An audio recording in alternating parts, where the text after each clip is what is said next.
We are days away from the return of hockey. I cannot believe it. We are going to go from no hockey whatsoever to hockey all day, every day for the next couple months. And it starts with an exhibition game Tuesday the 28th against the Cup contending Toronto Maple Leafs. That's going to be a fun one. We have a chance to finish off the season series sweep against those pretenders. I cannot wait for that game. And it is so cool to see all the players back at camp, including Mr. Max Domi.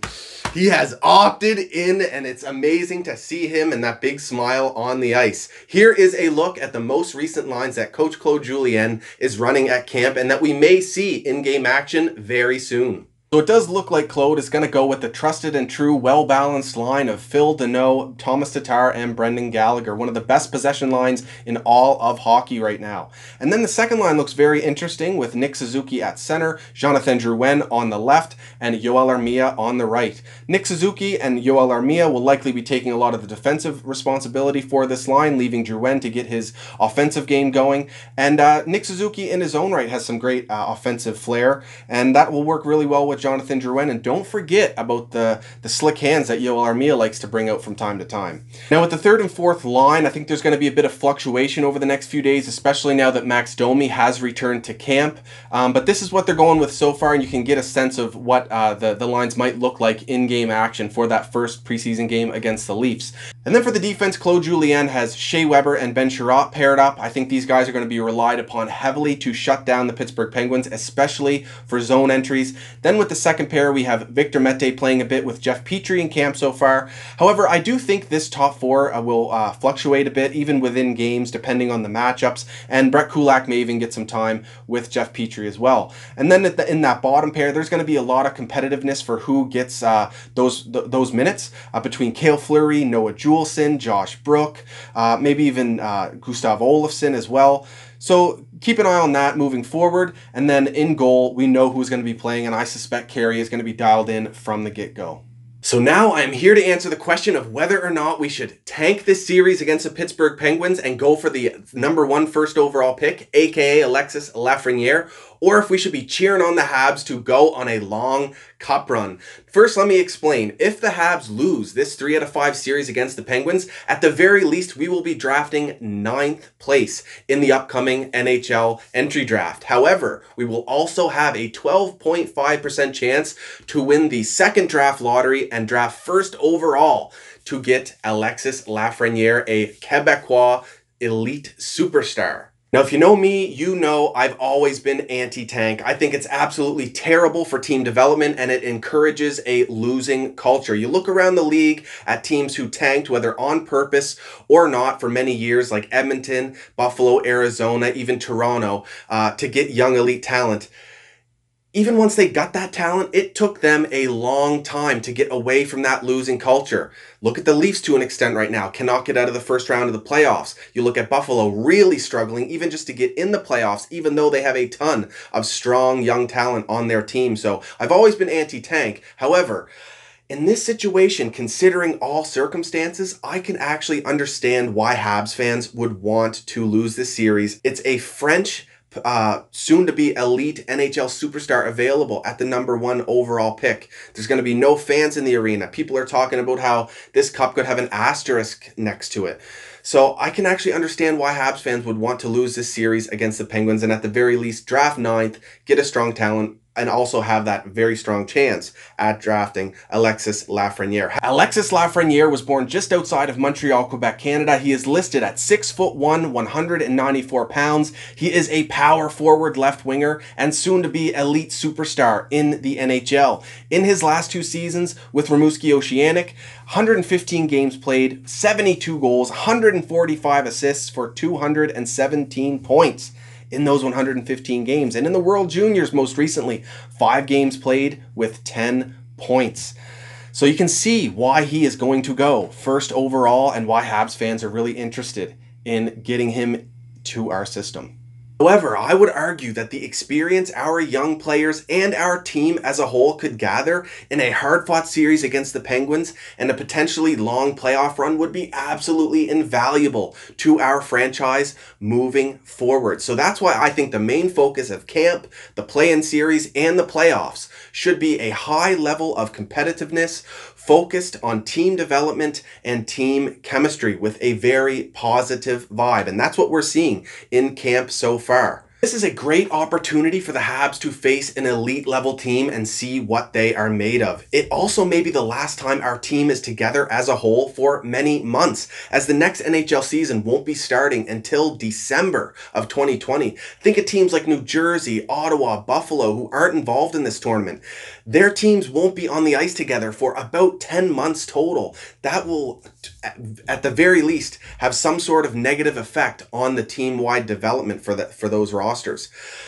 And if the Habs are able to beat the Pittsburgh Penguins, they are capable of much, much more. Now quickly, some breakout candidates for this potential playoff run for the Montreal Canadiens. At number 1, I have Jesperi Kotkaniemi. In his first NHL season, 34 points in 79 games played. Just about on par with Alexander Barkov's first season in the NHL. He obviously struggled in his most recent NHL season, his second year, but very young, and it looks like he's bulked up significantly in the offseason. He has worked a lot with a power skater in Finland, and he looks primed to eventually hit his stride in the NHL. He's been working a lot on his shot in the left circle, so it'll be interesting to see if he gets to utilize that on the power play for the Montreal Canadiens. At number 2, I have Nick Suzuki. He is a clutch playoff performer. It seems when he gets a consistent matchup, he absolutely thrives. However, he has not been in the NHL playoffs, but what I will say is in junior, he was an absolute beast. In his second, third, and fourth junior year in the playoffs, every single one of those years, he was well above a point per game in the playoffs. And in his last playoff run with the Guelph Storm, 24 games played, 16 goals, 26 assists for 42 points. That equals out to 1.75 points per game. I'm very interested to see what he can do with a matchup against Sidney Crosby or Evgeny Malkin. Obviously, he will be outmatched. However, the experience he could gain will be invaluable, and you never know, he may surprise in that role.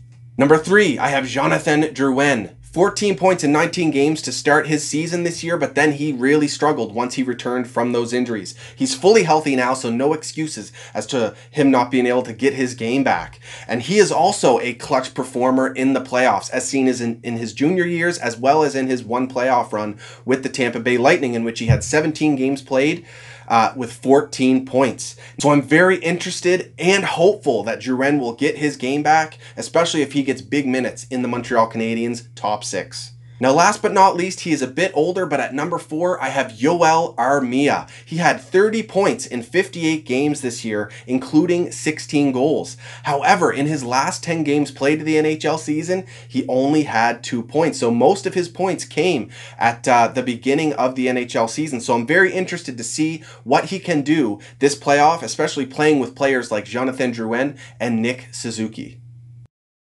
So I think there's no point as a fan to have a losing mentality and cheer for the Habs to lose and then risk not enjoying the only Canadiens hockey we may see for a very long time. And the thing is, the players themselves won't be quitting on this opportunity at a Stanley Cup. Weber said it himself, playing 14, 15 years in the league, you do not take these opportunities for granted.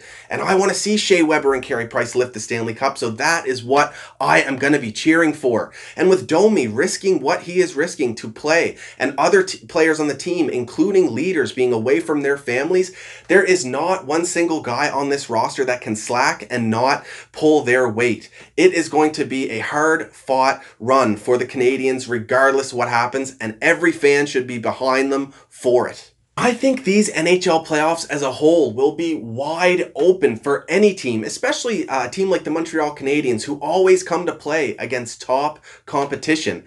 I really think the team with the strongest leadership, the strongest mental stability, the team that comes together to follow NHL and team guidelines in the bubble and sticks together and develops a strong routine is going to be that team that goes the furthest. And Montreal has just as good a chance as anyone to go on a run in these playoffs. So that's all I got to say on that. Let me know what you think down in the comments and hit that subscribe button if you liked this video. You can follow me on Twitter, Instagram, and Facebook at Scotian Canadian. Hockey's back, baby, and it's time to get behind our team and see what they are made of. Go Habs, go, baby! Woo! Yeah!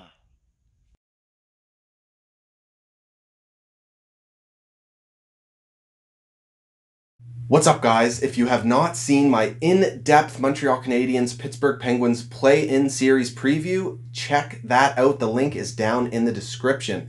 Also, just want to make some quick shout-outs. First, the guys from the From Failing Hands podcast. They've been huge supporters of me and my YouTube channel from the get-go. And if you haven't heard their podcast, it is great. Check it out. Mike with the stellar interview skills, John with the fire and passion, and congratulations to Morad, their new panel expert on the NHL. He's doing a great job so far. So cheers, guys. Also, just want to say a quick shout out to my Halifax crew, the guys from the Habs Unfiltered podcast.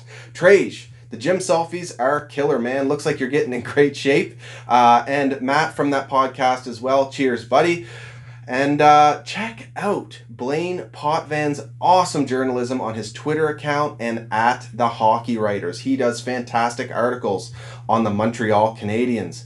Also, just want to point you guys to some great content at Habs Eyes on the Prize from David St. Louis. He does a fantastic job going in-depth describing different NHL players' skill sets on the Montreal Canadiens. And I guarantee if you check out his writing, you will absolutely love it. And quick congratulations to Mark Dumont, who is now officially with the Montreal Canadiens. Had a bit of a rough go there in the midst of the COVID crisis, getting laid off from the Athletic, but he parlayed that into the absolute dream job. I'm pumped to see more of his content and very excited that it is officially for the Montreal Canadiens. So congrats on that.